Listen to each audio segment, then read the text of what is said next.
Hello, everybody, and welcome back to the Better Opinion. I am Kevin. This is my co-host, Manser. Hey, Manser, how's it going? I'm going well. How are you doing? I tried to say going and doing at the same time. How's it doing? I was not going to point that out. It's okay. I can point it out. I can point out my own failures. Okay.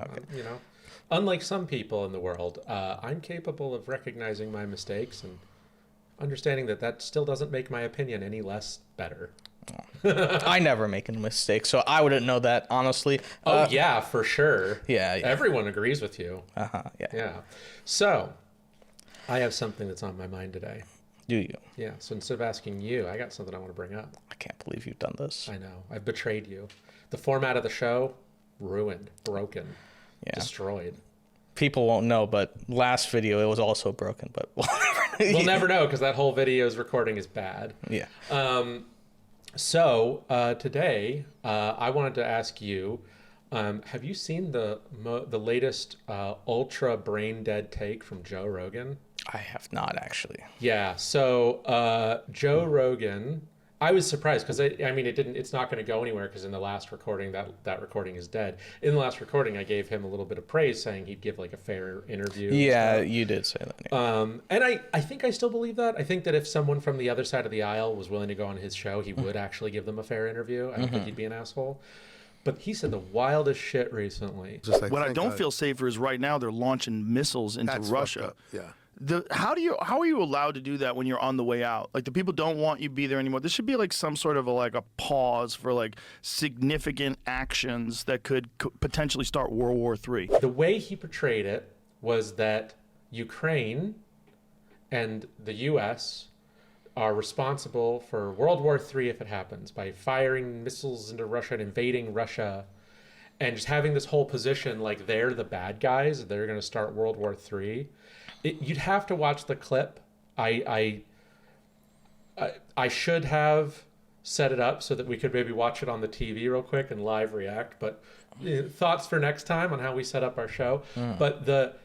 So his way of expressing it was that Russia, the way he put it is like Russia didn't start this war invading another country because of Putin's ambitions.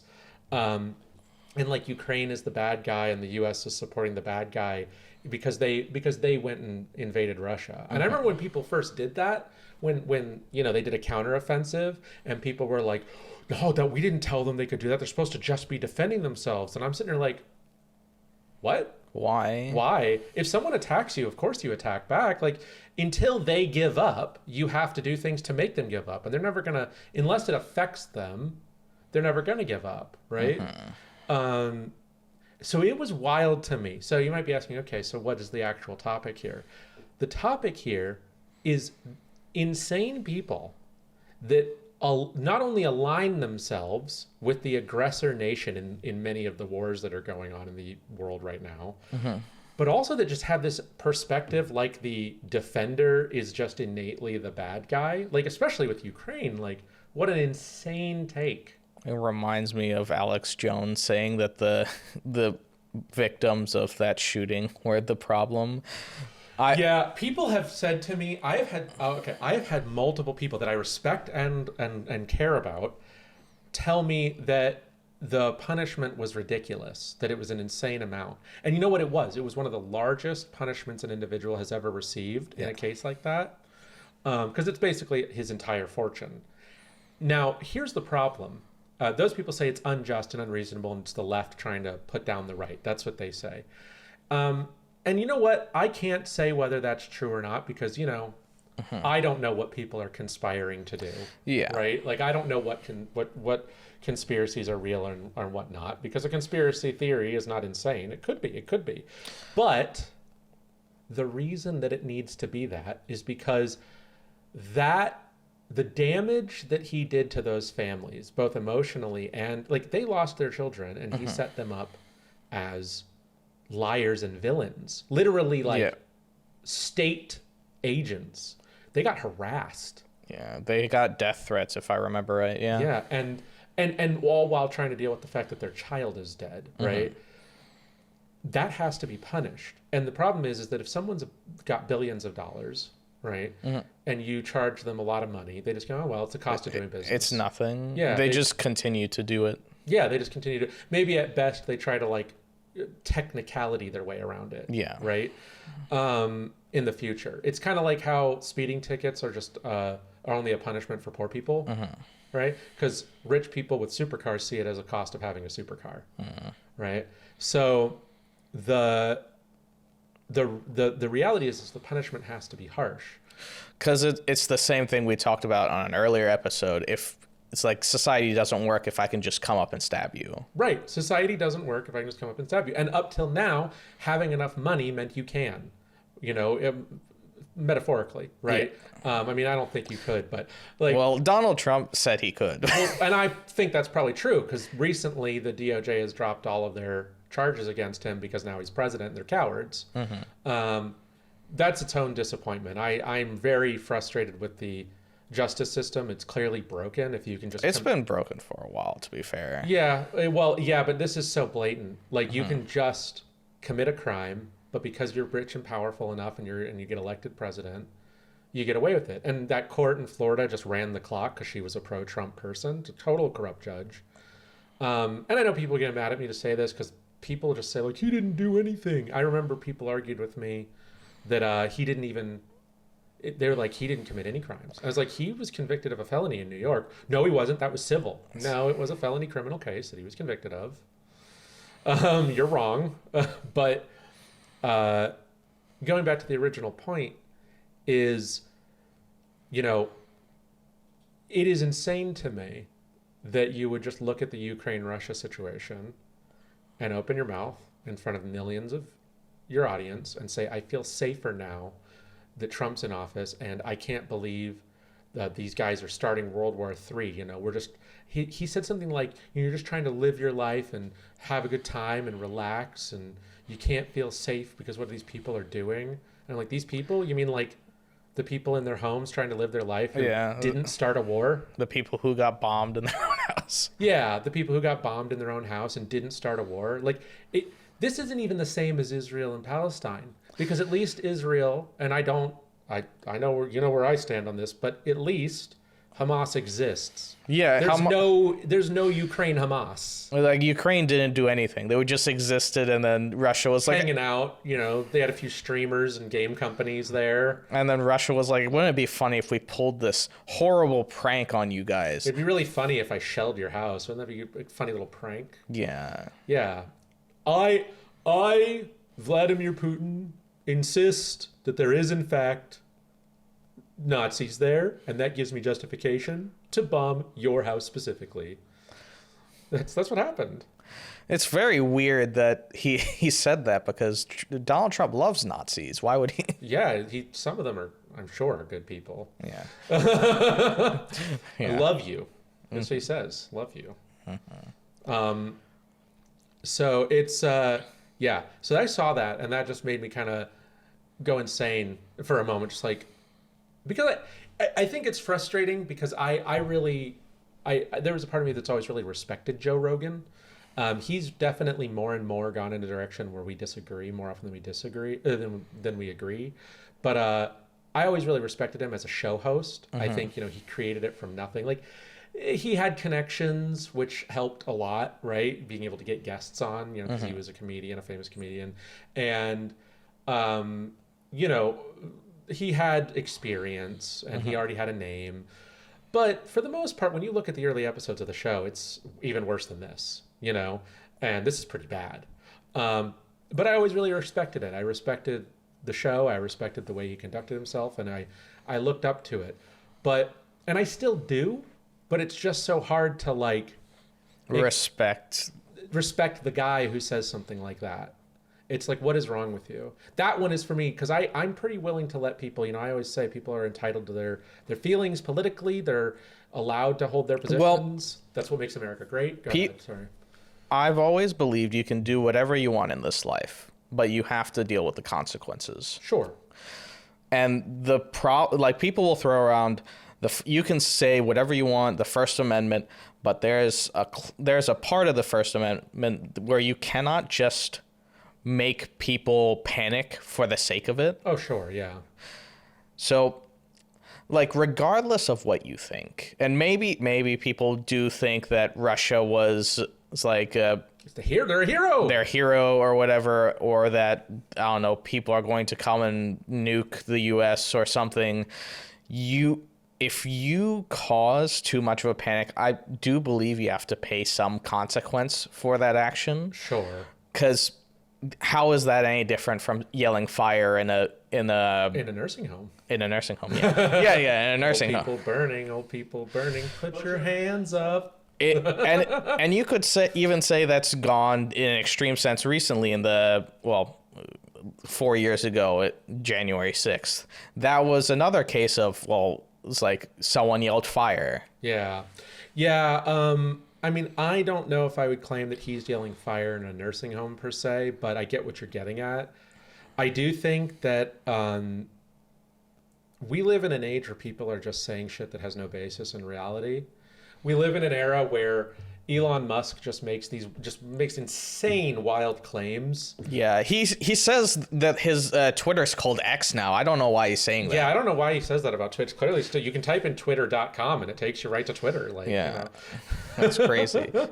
But no, Elon Musk is actually a good example. I don't think there's anyone that I have ever felt neutral about, then felt slightly positive about, then absolutely I'm just like, you are... what I would say is pretty bad. I do not like him. And every day I see something from him, I like him less.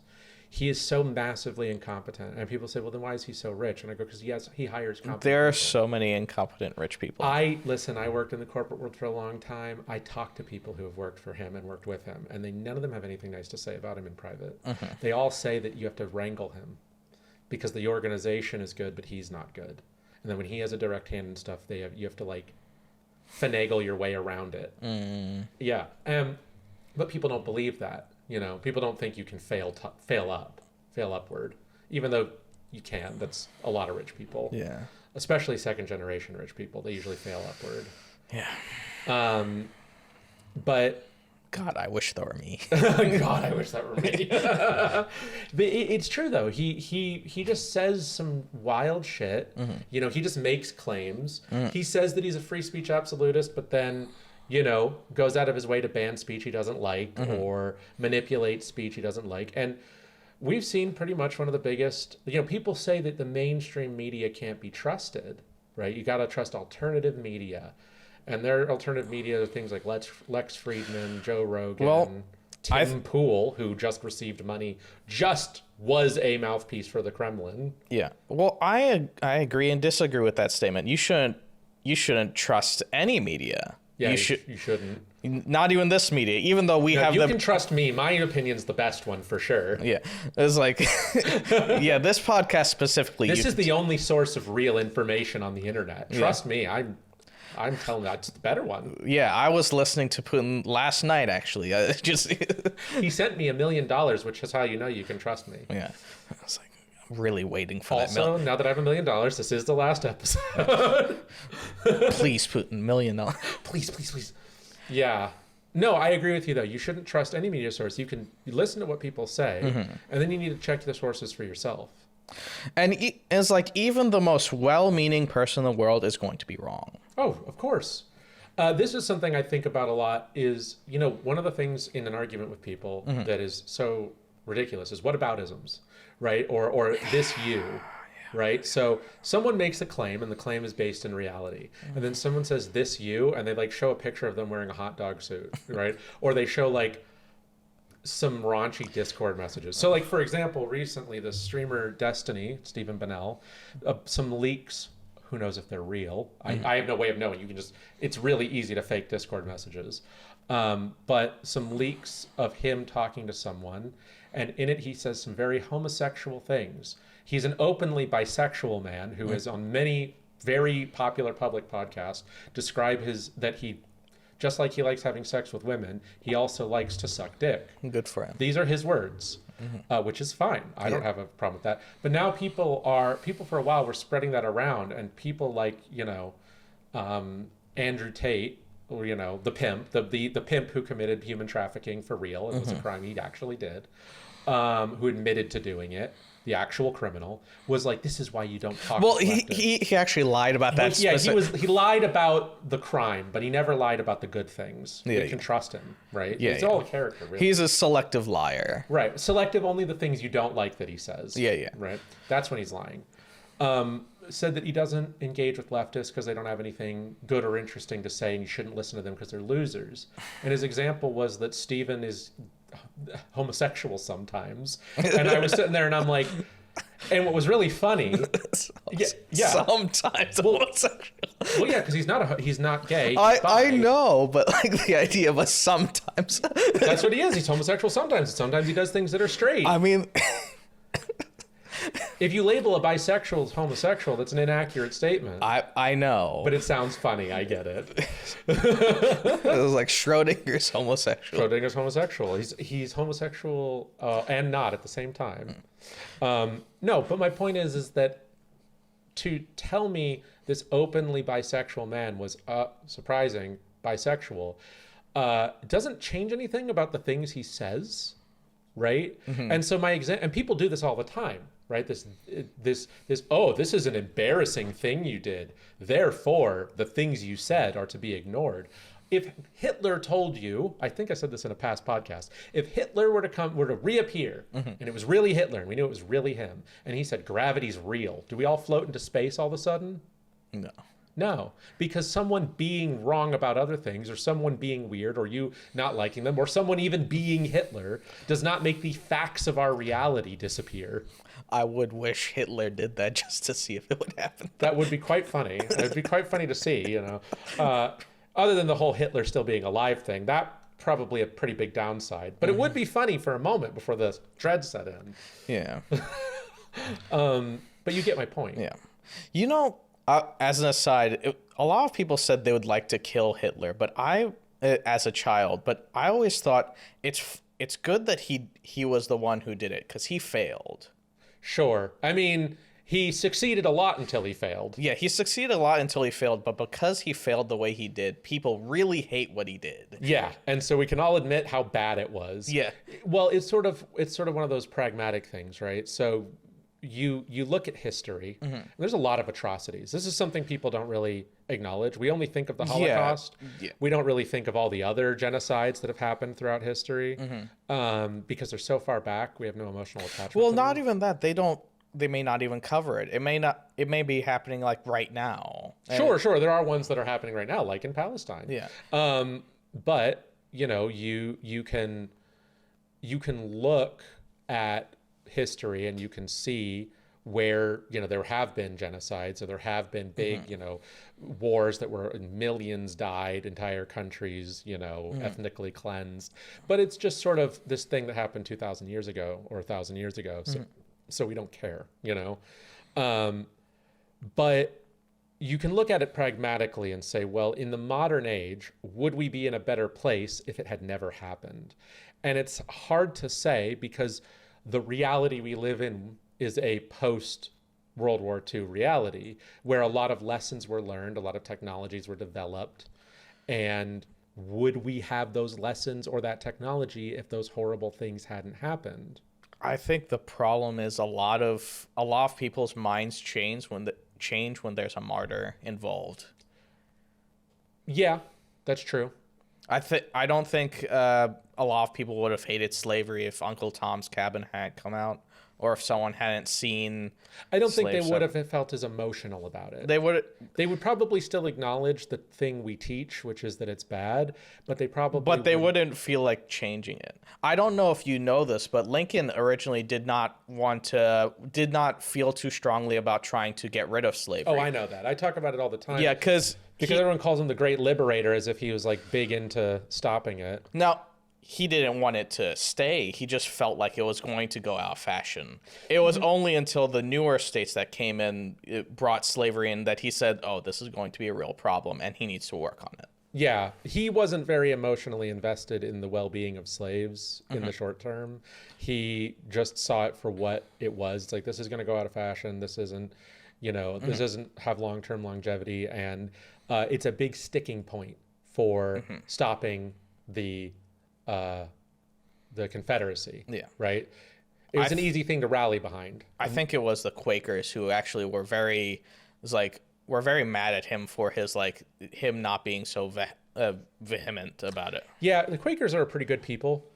If you talk to Quakers, you'll realize that they're just like pretty good people. Their belief system forces them to be kind and not evil. Yeah, it's very interesting. Going back to my original point, though, is if Hitler said gravity wasn't real, it doesn't, or said gravity is real, it doesn't make gravity suddenly go away. It's not Israel either.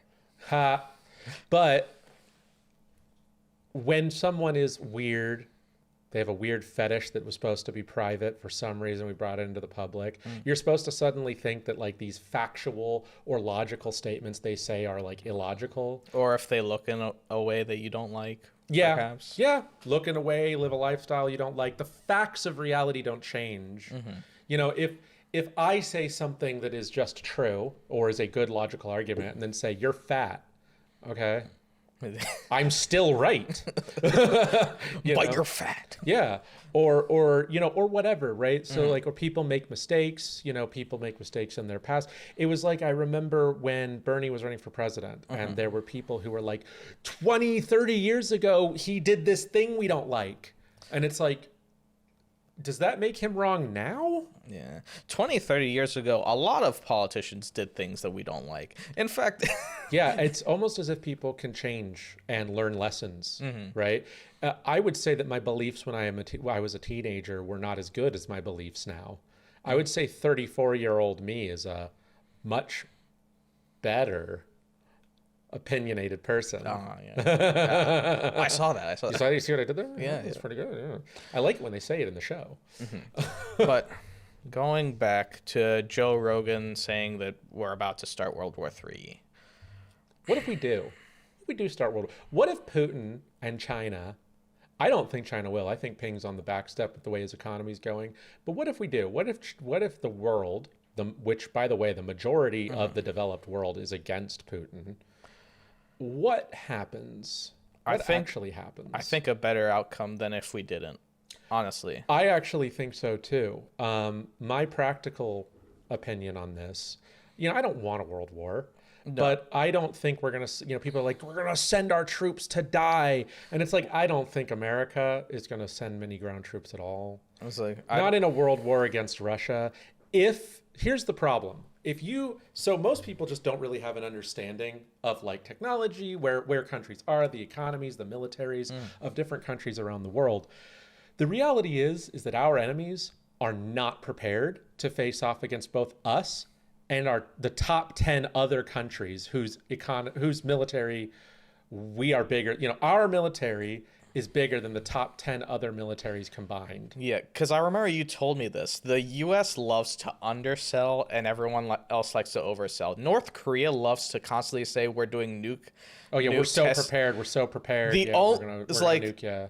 The only reason they do that is because they're scared. Yeah, if you think that the U.S. isn't prepared and that the U.S. technology is behind and that we're behind these other countries, you're an idiot. And I say that honestly because if you really want to believe that the U.S. government isn't purposefully presenting itself as less ready and less technologically advanced than it is, you haven't learned anything from all the declassified documents that have come out over the years. You know, as the CIA and FBI declassify stuff, you realize the things they did and the technology they had was well beyond what everyone else had in the era. Yeah. They keep it a secret for a reason. And you look at our most recent enemies, like the Taliban, they don't want to mess with us anymore. The only reason that they went into Afghanistan is because they saw us left. We shouldn't have left. We shouldn't have left, but you want to know my hot take on Afghanistan? Once we were already so first off, I don't think we ever should have done the war in the Middle East. Bush, you know, that was all just a rich people cash grab, you know, but once we were already there, we should have just taken over the country. It would have been better for Afghanistan. If we had taken it over and made it a U.S. territory and then invested in it, not only does that get rid of, remember how we always talk about we need these allies in the Middle East so that we can land our planes there. Yeah. What if we just owned Afghanistan? Well, it's like my family comes from Afghanistan. I can tell you that Afghanistan is a very dependent country. Yeah. So it's like they would have found someone else. It's like when the U.S. left, is like I think the governor said, like, we have this. The soldiers, I think, shot people who were trying to join the plane as people were leaving. It's like everyone just bolted as soon as the Taliban came. It's like, Yeah, nobody wants to be under the Taliban, and I think it would have been in our and Afghanistan's best interest. But Trump, in his office, everyone blamed Biden for this. He's the one who made and finalized the plan to exit, and the deadline came while Biden was in office. And everyone's like, oh, Biden screwed up. No, Trump screwed up. We should have never left. We should have devoted more resources. We should have taken control of the country. We should have made it a U.S. territory and then invested, built more schools, there were a built lot the of economy. Yeah, there are a lot of educated people who just now can't use their education. Educated women Yeah, who can't use their education because they're women. Yeah. Yeah, no, I agree. And people would say, oh, that's imperialism. I say, well, no, you misunderstand. I don't think we should have taken it over because we need to take it over. I think it was the right thing to do. I think it globally would have been right. And I think that it morally for the people would have been right because we were already there. We'd already fucked up, right? This is the best course considering the situation. Because rather than pretending that we weren't in control, we should have just been in control. Yeah, and benefited everyone. It would have benefited us long term, and it would have benefited the people there, you know. And to be 100% honest with you, some of the best people I've worked with have been from Afghanistan. They were educated post takeover, and have come to the U.S. and they were super grateful, you know. People from the Middle East who have left and come to America. I'm not just saying this because you're sitting across from me. Because depending on where people are from, I have mixed opinions on different immigrant groups, right? Yep. But people from the Middle East, especially Afghanistan and Iran, who have fled those countries, I have always found to be the better people. They were usually very grateful. They really liked America. Oh, yeah. You know, they really were interested in being Americans. I remember I worked with a gentleman named Mehran, and we had our disagreements as colleagues, but as a person, he was really great. And he always told the stories of what they dealt with when they were leaving.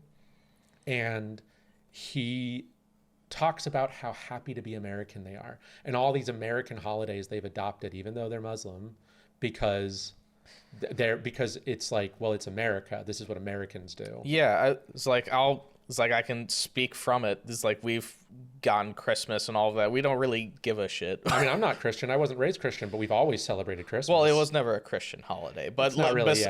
Besides the point, I've even like met people. It's like there's a store around here that it was like an Afghan store. The person said, I don't want to teach my children Farsi because why would they want to go back to Afghanistan? Right. Yeah. Why? What's there for them? Oppression, evil, yeah, dictatorship. And my grandparents have asked me, it's like, don't you want to visit Afghanistan? It's like, no. Why? Why?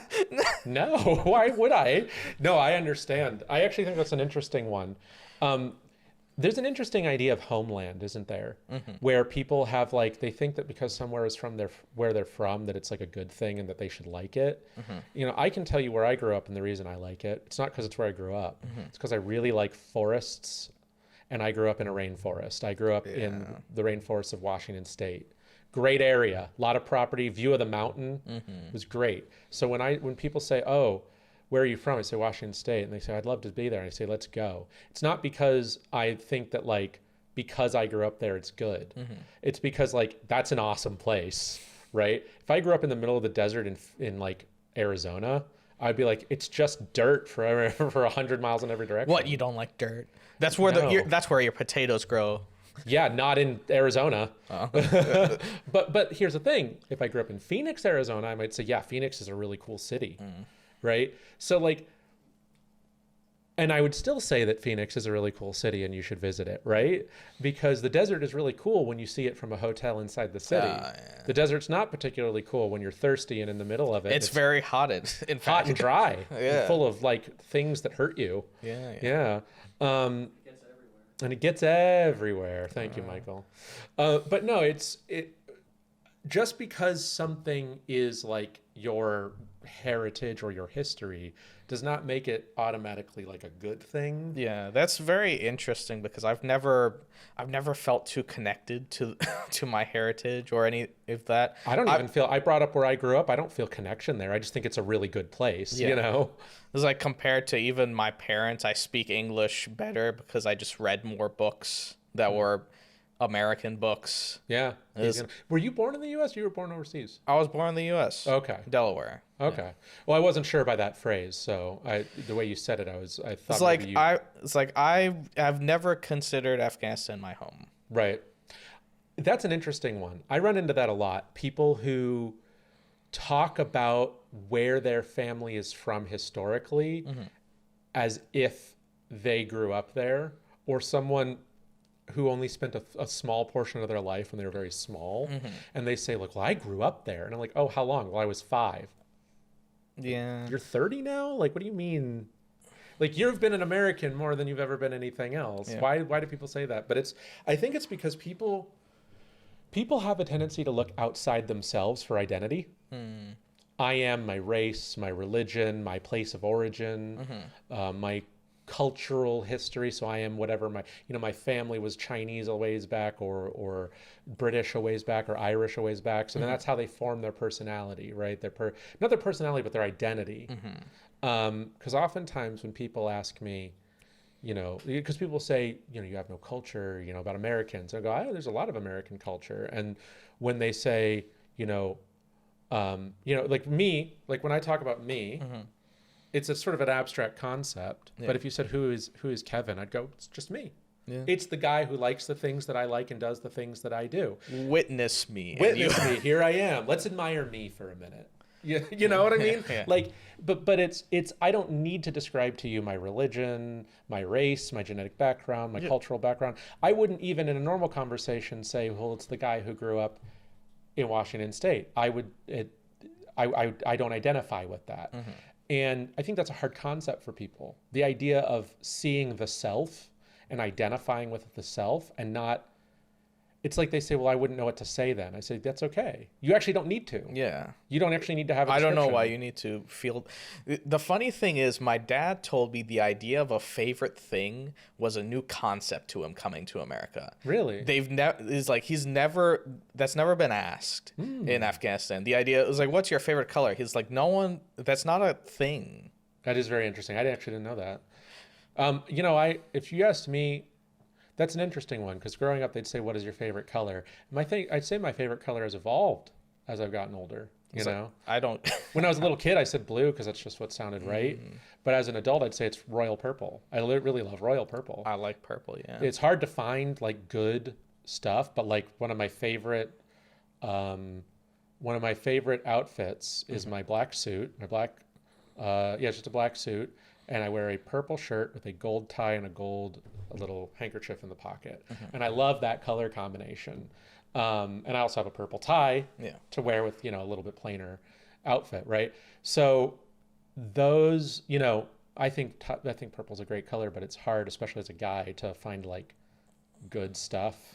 Nobody makes it, But that's an aside. The idea of a favorite thing is very interesting because whenever someone asks me what my favorite blank is, I go, well, I've got a top 10, or I've got like the things. So for example, if you ask me what my favorite meal is, well, that's hard to say. Favorite meal on like a weekend, favorite go-to thing for easy. Well, isn't your favorite meal what you eat on your birthday? Well, no, so on my birthday, every birthday, I go to this one restaurant, the one. Yeah. And I get this deep fried duck. It's Thai food, Penang duck. Yeah. It's fried. It's so good. It's expensive, so I rarely ever go.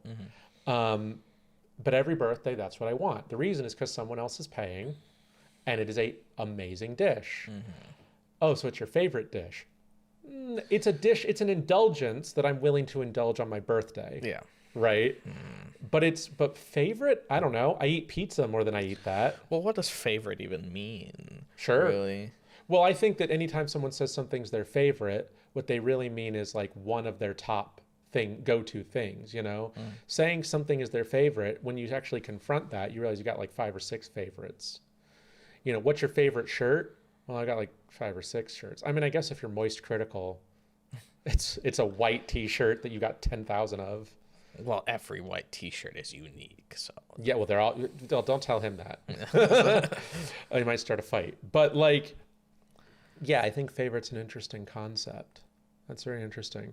But you know, bringing it all back, looping, way back to the beginning of it is this. The idea of a world war. I think that practically speaking, I think people are like, "What about nukes?" And I go, "Do you really think that the top most technologically advanced countries in the world don't have a means to stop a nuke? I bet you if Russia fired a nuke, it wouldn't even leave their country." Yeah, if nukes are involved, I don't fear for the U.S. I fear I don't for fear for the U.S. I fear for the rest of the world, not the U.S., Mexico, or Canada. I think the problem with not interfering with Russia is that China's looking at Taiwan. Yep. And Taiwan is still a major chip manufacturer, and unfortunately, everyone has a phone. You have a phone, right? Yeah. It's like, and that would be a big problem. Yeah, it would be. Well, you know what? Here's the reality. China can't win that fight. Everyone keeps pretending that China's scary. They're not. Their economy is in the shits, and their military is way behind. They always go 1 million men. I go, it only takes 1 missile to take out thousands. Yeah. So I don't know what you're talking about. What are they going to do with their 1 million men? March them into, I don't know, Mongolia? Like, who are they going to invade? They're not going to invade India. India has a huge army. Yeah. It's funny, in history, like, China's been seen as this enlightened culture, but they're what do you call it, secularism? Yeah. Their isolationism and all of that is biting them in the ass. Mm-hmm. Yeah, well, it's just a culture that doesn't provide reasonable advancement. Mm-hmm. And because only one group is in charge, they never really progress. Every progression is done as force rather than as innovation. Yeah. If you can't get to the top, nobody feels the drive to advance, right? Only appease.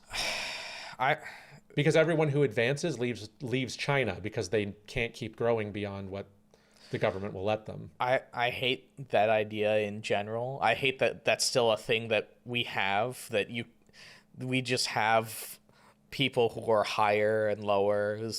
Well, when I say above, so this is what's important, right? So in China, right, you're always beholden I'm to talking the about like the caste system, but yeah. Yeah, caste system, but like ignoring castes, like what I'm saying in this scenario is it's like what drives people forward is personal advancement, whether that's to gain wealth, gain prestige, whatever. Mm-hmm. Even what drives me forward is a goal of contentment, right? I want to live a good life and be comfortable. But I don't desire like accolades. I'm not an accolade motivated person. I don't desire power. So every person has a different thing that motivates them. But the problem in China is that you can't advance beyond a certain point or you become dangerous. Right? Or you become beholden to the guy above you who's a part of the party. So as long as the CCP is there, and as long as it is the only force for growth, the only way to go above your station is to join the party. And then you are part of the party, and that has its own problems. So advancement is weak. Advancement is done through order and force, and anyone who wants to advance beyond that line has to leave. And so they do. They go to Singapore, they go to Japan, they go to Korea, they go wherever. It used to be they went to Hong Kong. And then Britain foolishly followed through on giving away Hong Kong, which ruined everything for the Hong Kongers. And, that's its own issue. I think it's interesting. I feel like real life is a nice it feels nice to see that real life shows us being a dystopian country doesn't work out. Yeah, it doesn't work. It always in the long run makes things worse, not better. Yeah. And interesting thing, you just said dystopia. And you know what's funny? If you say dystopia, everyone goes, oh yeah, for sure. But if you say utopia, it's not real. It could never happen. Yeah, I think that if you be practical, you'll realize that The U.S. doesn't even have to get involved. South Korea and Japan and the Philippines are looking, and Taiwan itself, look at China, and it would be a war. It would not be one they could win. Do you know how hard it is to invade Taiwan? The entire part of Taiwan that faces China is essentially highly defensible cliff sides. Where do you even land? Where do you land? Where do you land? You don't. And if you want to go around it, good luck. There's Japan, who has said they will defend Taiwan. There's the Philippines, who the U.S. has consistently supplied with military equipment. There's South Korea. Oh, well, North Korea is going to help. Man, North Korea, I think they just lost like 50,000 troops or something in Ukraine. Does North Korea know how to do anything well? No. Unless they hide Have it. fat leaders. That's what they know how to do. Make their leaders obese. That's what they know how to do. Because they sent soldiers to Ukraine to help Russia and lost them. And the Russian army is mostly just conscripts right now. Right? So you're at this point where you say World War III, and here's the truth. This is the big truth, right? It's the biggest bet that I know, but I know I'm right. It's like a sure bet. No one's going to fire a nuke, because even if you try, I don't think that even if Putin was insane enough, and I actually do think he's insane enough, I think Putin would flip the switch and say, I'm ready to fire, and I don't think his military commanders would let it happen, because they know that sitting right outside, somewhere in the waters outside of Russia, are multiple nuclear submarines that would immediately blast multiple cities to kingdom come. And they would just say peekaboo. Yeah, the second Russia tried to fire a nuke, they'd be annihilated. And that would be bad for everyone. I don't want that, but it is what would happen. And so, because the thing is that there are tons of normal people in Russia. There's tons of normal people, good people. There are tons of people who hate the Ukrainian war too. Oh yeah, they protested all the time. So many people have been arrested in protests in Moscow against the Ukrainian war. So I don't think for a second that the people surrounding Putin are loyal enough to say, I'm ready to die to American nukes. I don't think they are. And I think that the second they fire a nuke, they're gone, right? But at the same note, those nukes are never going to reach their target. They might make it to Ukraine. We might lose Ukraine if they tried to fire a nuke. That would suck. I would not like that. I don't think it's good, but everyone in the world knows what the consequences are of the first person who fires a nuke. Everybody fires their nuke. The problem is that the majority of people who have nukes will not live. No, don't like Russia. Don't. That's the thing, is it's not just America that fires the nukes. It's everyone, right? So it's not going to happen. So even if World War III happened, there would be no nukes, because nobody's willing to they're not willing to end themselves. Well, here's the thing. If World War III happened, it could never be as big as World War I and II. I think we've progressed too far. We've progressed too far, and we're too united. Yeah. The reality is the number of countries that are not, the number of countries that are on China and Russia's side is so much lower than the ones that are all on each other's side. Yeah. And all of Europe, with all their arguments, same team as us. Yeah. Same team as Mexico. Same team as Brazil. Same team as Canada. Same team as Australia. Same team as all of the South Seas. And unfortunately, we probably have the best hackers, because the ability to. This one's a funny one to me, because everyone insists. They're like, "Oh, China's way better hackers than us," and I'm like, "I'm sure that's what they want you to believe." Just like anything else, the U.S. wants you to believe that other people have the better things. Oh, we're so incompetent, guys. We could never. They're so much better hack. Please don't hack us, Mr. China. Yeah. But people are going to say we're ridiculous for saying that, but I promise you that's not reality. Yeah, I think that I agree with you. From a pragmatic perspective, I think purely pragmatic, if there was a World War III, it would probably be better, because it would really set everyone up to go, oh, this is because we live in an era of fear mongering. Yeah. Right? But if the war happened and went like it probably would, it would tell everyone, oh, this is the actual state of the world. It's like, yeah, because it's been a while since World War II. It's been a very long time. And Yeah, everyone forgot where they stand. Yeah, everyone's really forgotten where they stand, and everyone has convinced themselves that things are different from how they really are. And more to the point, the truth is that America would probably be mostly involved in arms supplying, which is what we did mostly in World War II that's as what we well. did in World War II until Japan decided they wanted to lose. Yeah, yeah. Until they said, "All right, guys, I've got an idea. This is how we're gonna lose. We devote all of our resources to attacking America. Aren't they not doing anything? Yeah, I say we fix that. Make sure they do something." It was like probably the worst decision. It was like They were against it. It was like the top generals in Japan said we should not do this, and then they're like, "Okay, go do it." And he's like, "All right." And then it went exactly how he planned. Ah, yes, we did it, guys. We destroyed some of their boats and killed some people at the cost of all our men. Now they're mad, and they are coming for us. and Well, we're ready. Sir, they've already destroyed our fleet. Fuck. sure, sir, they've dropped a nuke that's destroyed both our cities. I mean, that happened technically after they had already lost, which is why most people say it was bad. I don't like that it happened, but I think it should have.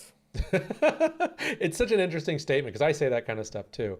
I think I agree with people that Japan wouldn't have truly surrendered if it not for total annihilation. Yeah, because from what I've heard, they were telling everyone is like fight to your last breath. They told them not to leave. Yeah, and it was not. Don't even leave, because America warned them that we were going to nuke their cities, and they told their citizens not to leave, believing we were bluffing.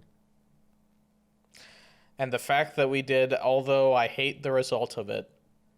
I don't know, probably, man. Yeah. Other than some work-life balance culture problems, Japan's doing pretty well. It's one of the top economies in the world. I think Japan is doing great now, The but long-term results of that country. the long-term results are fine. I just don't like the short term. I actually don't think they would have gotten where they were now if it wasn't for that. Because what happened is that their entire sort of like Bushido culture was just annihilated. This idea of like, that still somewhat exists occasionally, but this idea of like lords and peasants and they were very regressive in their belief system that kept people from advancing, and getting sort of just completely sent back to the Stone Age caused them to then adopt American culture in many ways, which has its ups and its downs.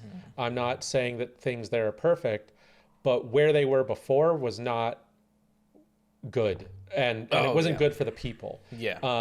And nowadays, there's a lot more opportunity for. I think they had an emperor then. Yeah, they had an emperor. Now they have a prime minister, I think. I mean, who knows how much. I mean, they still have an emperor, but he's just a figurehead. They're a family that exists, and everyone's like, "Oh, wow, look at that." But the thing is like. And I'm sure I'm gonna say some things because it's been a while since I've looked into this at all. But the way that their culture worked before was very much like the peasantry versus the nobility, and that was even true during World War II, and they had this culture of like, because like one of the problems there was like, why would a Japanese soldier never surrender, right? Well, you had two options, because if you surrender, if you run away, if you retreat, that is a dishonor. That is shame. And that means, and when you are shamed, it's not just you. It's your family and your children and your parents and your brothers and sisters. Everyone is shamed by you. And that's unthinkable, right? So they just survive in the worst conditions until they die or win, right? And that's and to some degree, some of that stuff still exists in a sort of capitalistic sense in Japan, but it's not what it used to be.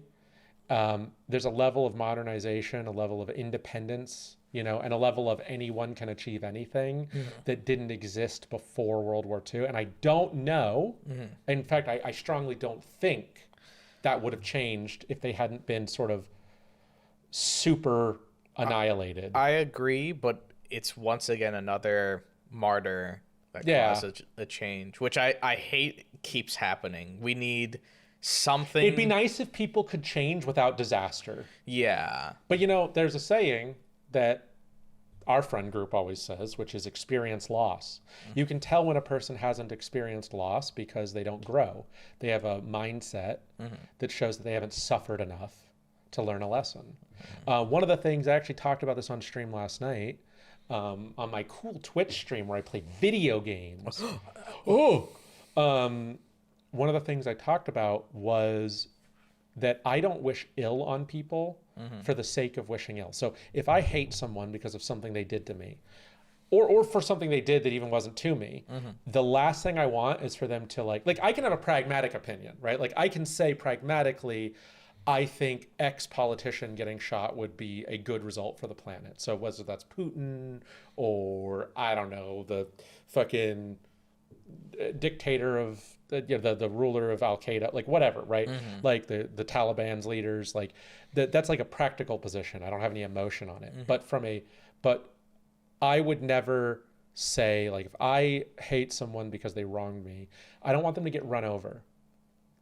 Because I don't want them to just die. There's no value in that. Yeah. I want them to learn a lesson. So what I want for someone who's wronged me is I want them to have something bad happen to them as a direct consequence of the behavior I'm mad at them for. So I want them to like piss off the wrong person doing the thing that is wrong that they are doing, and then have that person harm them as a response to their behavior. I want them to get in trouble, whether it's lose their job or I don't know, ruin a friendship, something that harms them in a way that forces introspection. Because I don't want pain and suffering for the sake of pain and suffering. I want them to learn a lesson and grow from it. That's the big thing. I want them to grow. I actually want them to live, come out the other side of it a better person. And taller too. Yeah, and taller and more tolerant. total video game reference, metaphor, refantasio reference. The tolerance. The tolerance. I am tolerant. Yeah. But that's the thing is I want people to grow. I really, really do. And if someone came to me and said, Kevin, I wronged you many years ago and I didn't realize it then, but that was wrong and I'm sorry. I'd be like, hey, thank you. Yeah, I forgive you. Because I actually think people can grow. I wasn't a great person in my teens or in my early 20s. I learned there were things I did wrong that I learned lessons from. You know, I am who I am now. You know, I'm not going to martyr myself for my past, but I also had to grow out of those behaviors. Right. And so that same thing is true of everyone, is they have room for growth. So even on a large scale, sometimes atrocity has to happen for people to learn a lesson. Yeah. And that's true on a small scale too. You want to know why Trump is how he is? Because it always works out for him in the end. Everyone always he always gets away with it. Yeah. He never gets punished. He'll never stop being bad because he never actually gets punished for it. You know, the first 4 years I was hoping that a lot of people would learn a lesson from what happened. It wasn't harsh enough. And COVID made sure that he kind of got out of it with a different problem being the focus. Well, not even just Donald Trump. I want everyone to kind of learn like if the government working how it should be. Because the thing I hate most about how people react to what Trump does is he can't do that. That is the stupidest statement I have ever fucking heard. It's like when they say he can't do that, and it goes, well, he's doing it. He did it. So he can. Now, the question should not be, can he or can he not do that? But should he be able to do that? And do we need to make a change? But, you know. Yeah, I agree. We need to look at things and say, can they, the real issue is that we don't actually, at the top tier of every branch of the government, we don't actually have enough checks and balances. It's been running on good faith. That's the thing, is for a long time we've been running on good faith. These are the things, these are the standards. It was kind of like how nobody ever solidified Roe v. Wade into law because the Supreme Court doesn't change its decisions, right? Once it's made them, it just sticks to them, right? There's just no precedent for that. But that's all good faith. They always had the ability to do it. So then as soon as these political appointees, because that's what they were put into this political office, because that's what it's become, they immediately overturned it, right? And everyone's like, what, they can't do that? It's like, absolutely they can. There was never there was nothing to stop them. In fact, nothing has stopped them. Right. Nothing has stopped them. They're still doing it. They Yeah. keep doing it. And this is the problem. And this is the problem with every branch of the government, is there isn't actually anything in place to stop these things from happening. Right? There isn't anything to keep these standards the way they are. There is no oversight. Right? And now the Supreme Court has given the president absolute immunity. So there's even less oversight. And this is how a system breaks, because we were running on faith and goodwill. We were agreeing that we just wouldn't do certain things. And now they're no longer doing they're doing the things they agreed not to do, because we never codified it. Yeah. And that's the problem. I agree with you.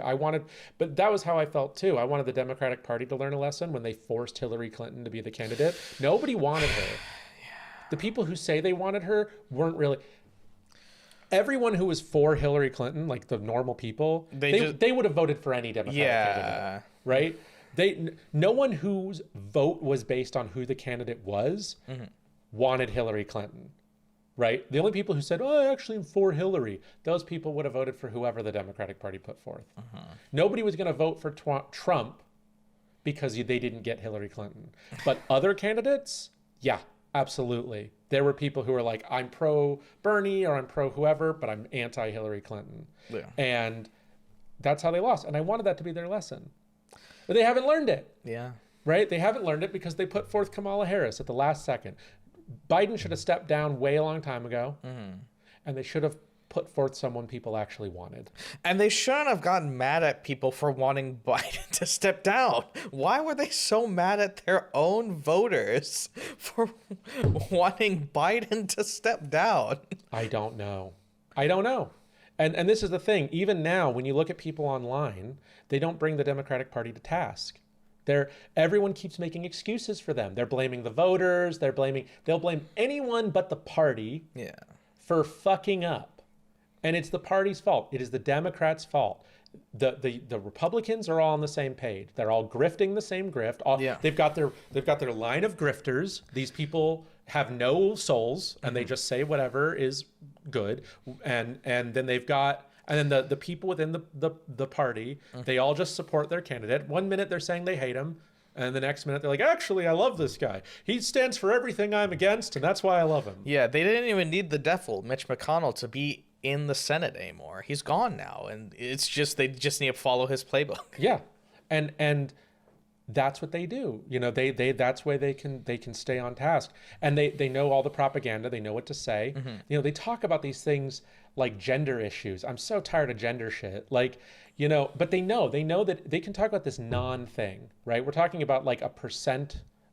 It's like 1% or less of the population. And are truly like identify as transgender, and most of these times you don't even know these people, but they hyper focus on it because they know that that's going to rally all these people who have no actual understanding of what this stuff is, and they're going to talk about like bathrooms, you know, and that's going to scare people. They just scare, fear, the immigrants, the transes, and this is what they focus on. While the Democratic Party is like, I really think we should bridge the gap. We're all like good friends, and I think he's actually a pretty good guy. And you know what? That might have worked 30 years ago. You know, John McCain was one of those people who stood up against like people disparaging Obama.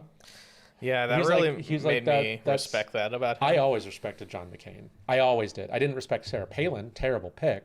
But like, if John McCain had won, I don't actually think that would have been a disaster. Right? I think that would have been okay. I think he's a good man, just with a different position. But the party isn't what it used to be. So the Democrats keep wanting to do this like soft touch nonsense. But we don't live in a soft touch era. We live in an era of Joe Rogan saying that the bad guy is the country that got invaded. Which in some ways I think is kind of a good and a bad thing. It's a good thing because you can't get away with bullshitting anymore. Well, you can. Because now we live in a post-truth era where one of the largest social media platforms in the world is controlled by a man who just lies all day because he's a billionaire. He can. But the Democratic Party has not gotten away with that. Sure, but the Republican Party has. The Republican Party has. Right? So it's like, okay, some people are held to task, Yeah. and then no one else is. That's the problem. Yeah. The problem is the people who are telling the most egregious lies get away with it. Because even the people who are for them don't believe them, which is the strange. It is wild. You voted for him? Yeah. Doesn't that mean your family who are illegal are going to get deported? Oh, he's not going to do that. Are you sure? Is that really the way you should vote? You should vote on hoping that he doesn't do what he says he was going to do. So anyway, somehow without even realizing it, I managed to wrap it all right back around to Joe Rogan. What a letdown. Really disappointed in him. Because I remember I was starting to get disappointed in the way he only focused on right-wing politics. Because here's what it is. I don't care if, like, you're allowed to hold your positions. Yeah. But it's like he didn't used to feel biased. He used to feel like he was willing to talk to both sides. Both sides. Yeah, no, but actually, like, and he would even stand. I remember when he started to do that, and I was like, oh man, I feel like he's starting to become one-sided. And then he stood up to Matt Walsh about the stupid, like, millions of children getting transed.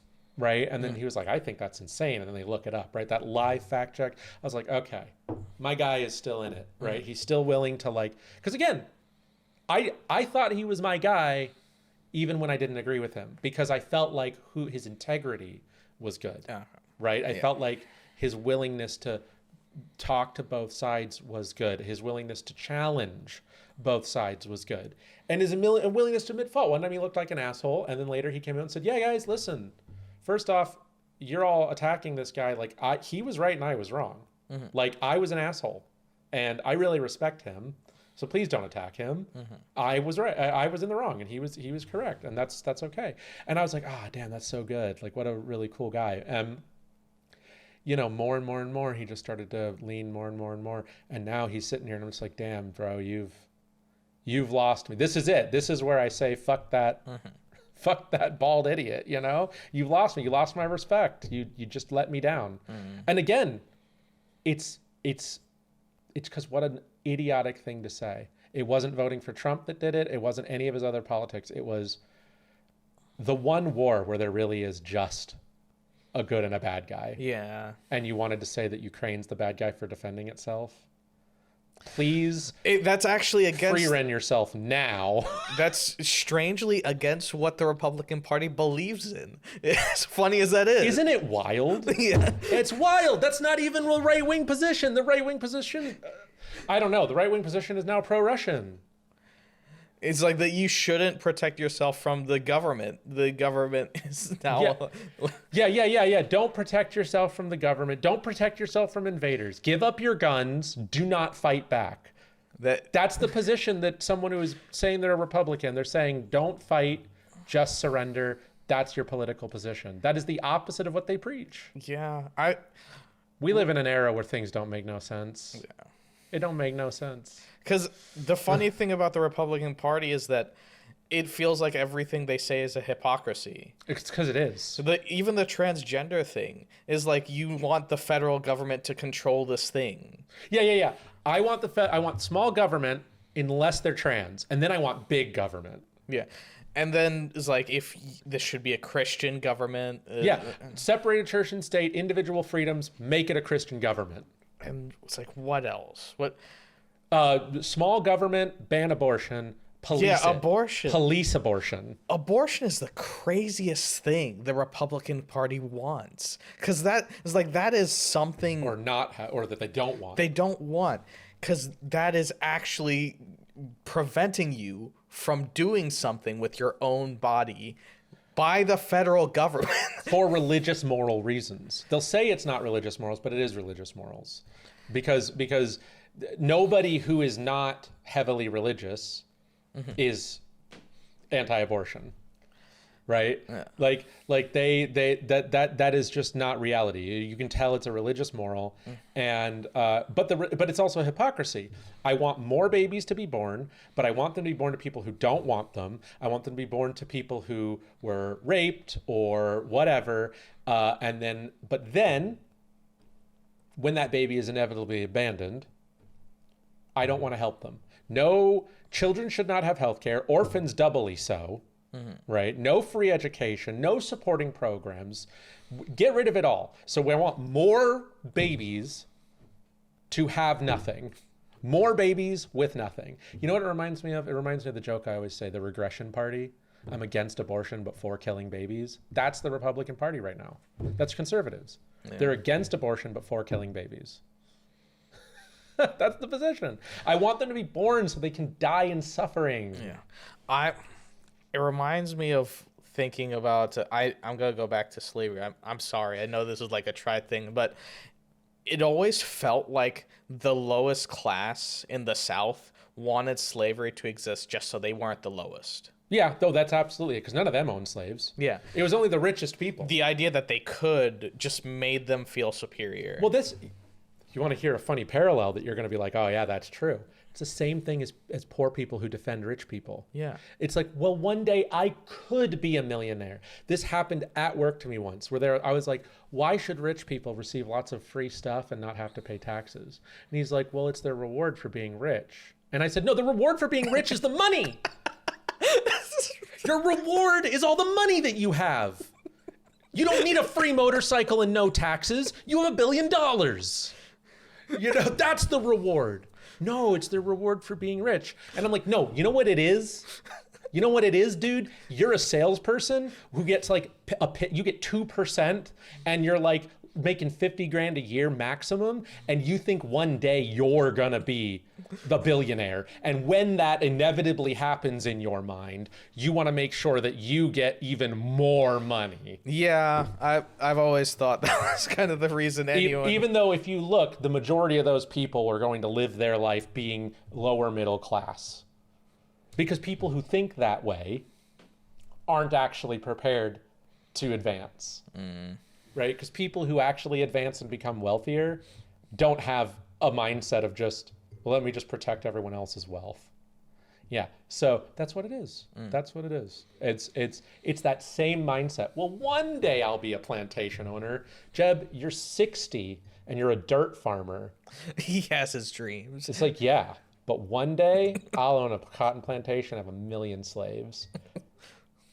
You're lucky to still be alive. The average lifespan is 40. You know, like that's what it is. It's wishful thinking. And so you're defending the people who aren't on your side, by the way. Right? They're not your friend. In fact, all the stuff that they're for is actively against you. Yeah. Well, people don't vote for their best interests. People voted for Trump because he's going to get rid of Obamacare. And they rely on the ACA. So they don't think we should be wasting our money on Obamacare. We should just focus on putting all that money into the ACA that them and their family uses. So that's why they voted for Trump, which is a real thing. It's not even one post. I'm seeing it left and right now. I literally saw that discussion happen in a Discord the other day where a guy was kicking himself because he relies on the ACA and he didn't know it was Obamacare. I agree, Michael. So we can leave it at that. This has been a nice hot topic. I'm sure it'll piss lots of people off, but luckily ours is the better opinion. So did you feel that we covered everything that... Yeah, I did. Thank you. Yeah, I think we've covered everything I wanted to discuss. Do you feel that we covered everything that I wanted to discuss? You know, when I planned this for you to come in with a question, I think we've covered everything that I thought we would talk about. We've covered everything that you thought I wanted to cover? Yeah. Yeah, excellent. Great work. All right, well, if you've made it to the end, thank you so much for watching, and we will see you in the next episode. Bye-bye.